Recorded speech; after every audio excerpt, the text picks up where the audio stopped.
यशवंत विचार म्हणजे लोककल्याणाचे विचार, ज्याची शिकवण छत्रपती शिवाजी महाराजांनी दिले असे यशवंत विचार सांगणाऱ्या व्यक्तींना या लोकसभा मतदारसंघामध्ये उमेदवारीसाठी चारित्र्य संपन्न माणूस का मिळाला नाही। जे यशवंत विचार सांगतात त्यांच्या आजूबाजूला असणारी सगळी लोक भ्रष्टाचारी आहेत, अशी घणाघाती टीका खासदार उदयनराजे भोसले यांनी शरद पवारांवर केली। 5 वर्षापूर्वी करणार असाल तुम्हाला ह्या करण्यासाठी तुम्हाला लोकांना विश्वास होता, ते पुढचे आवडत असेल या लोकांना पण निवडून द्यायला तुमच्या बसवा द्यायला तुमच्याकडे योगदान होणार, तुम्हाला योगदान देईल तुमच्या कामाला विकास आणि त्यामुळे एक सांगतो आपल्याला की सुद्धा मतदारांना कृपया लक्षात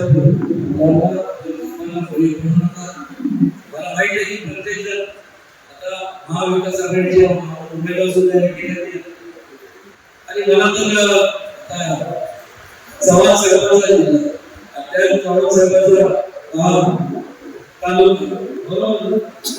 म्हणजे यशवंत विचारांचा यशवंतराव चव्हाणांनी चांगला काम केलं तर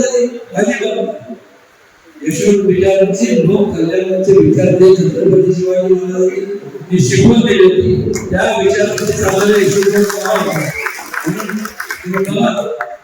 यशवंत विचार पण मात्र ते आता यशवंत विचार घेऊन ठिकठिकाणी प्रचार करतात। मला एक समजत नाही की संपूर्ण नीट आहे का तुम्ही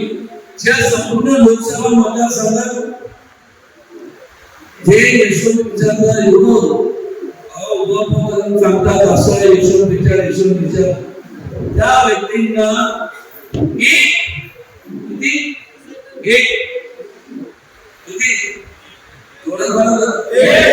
एक चारित्र्य संपन्न माणूस उमेदवार मिळाला का मिळाला